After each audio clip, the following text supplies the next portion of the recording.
आप जब प्रातः कालीन उठें तो पहले उठने का नियम लें कि सूर्योदय के 1 घंटा पहले हम उठेंगे। देखो हमारी प्रार्थना मानना। तो इस समय सूर्योदय कई बजे होता है? लगभग हाँ, 6 बजे 6:30 बजे कर दे। छः। आप 5 बजे उठ जाइए और उठ करके सबसे पहला कार्य कीजिए, पृथ्वी के चरण स्पर्श कीजिए, भूमि के चरण स्पर्श कीजिए। और फिर आप जिस आसन पर बैठे हैं, देखो ध्यान से हमारी तरफ सुनना, जिस आसन पे बैठे हैं, जिस पे शयन किए थे, जिस सैया पर सोए थे, पृथ्वी को प्रणाम करने के बाद उसी सैया में 5 मिनट केवल बैठ जाइए और 5 मिनट बैठकर 5 संतों का नाम ले लीजिए। जैसे हम लोग श्री स्वामी हरिदास जी की जय, हरिवंश महाप्रभु की जय, हरिराम व्यास जी की जय, नागरीदास जी की जय, श्री ध्रुवदास जी की जय। पांच पांच संतों के नाम याद कर लीजिए। इसके बाद नीचे उतरिए और पहले जो अपने माता पिता, अगर वो शयन कर रहे हैं तो कोई बात नहीं है, अगर वो शयन नहीं कर रहे हैं तो पहले जाकर माथा रखकर उनको प्रणाम कीजिए। इसके बाद आधा लीटर या 1.25 लीटर जितना आप जल पी सकते हैं, उस जल को आप हल्का सा गर्म करवाइए अपने माता पिता से, जो भी आपकी सेवा में हो, या अगर आप स्वयं कर सकते हो तो स्वयं हल्का सा। अगर 500 ग्राम पी जाए तो और अच्छी बात है, और इससे ज्यादा पी जाए तो अच्छी बात है। वज्रासन में बैठना आता है?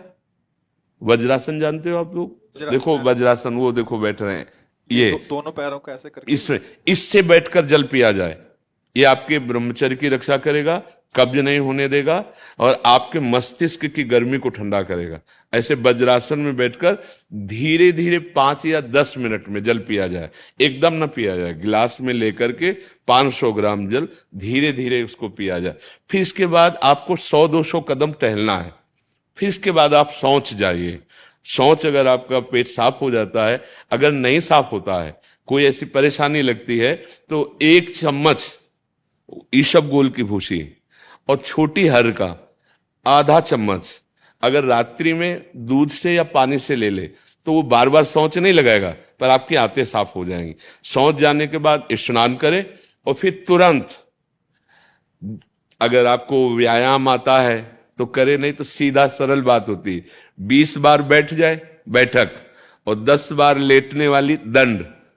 और इसके बाद जो अनुलोम विलोम, जो इससे खींचे इसे छोड़ दे, इससे खींचे इसे छोड़ दे। इसके बाद दोनों हाथ ऐसे करके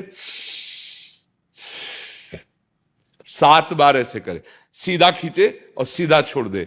इतना ही तुम्हारे लिए प्राणायाम की आवश्यकता है। अब अपनी दिनचर्या में लग जाए। जो पढ़ाई का कार्य दिया गया है, आगे तुम्हें और भजन की बात हम नहीं कह रहे, जो पढ़ाई का कार्य दिया गया है वो भगवान की ही पूजा है। आपकी दिनचर्या जो आपको अपने गुरुजी या टीचर जी को जाके प्रमाणित करनी है, कल जो पढ़ाई गई थी आज के लिए, वो आप सुबह सुबह उस समय व्यायाम के बाद, तो आप देखना आपकी स्मृति बहुत प्रवीण हो जाएगी।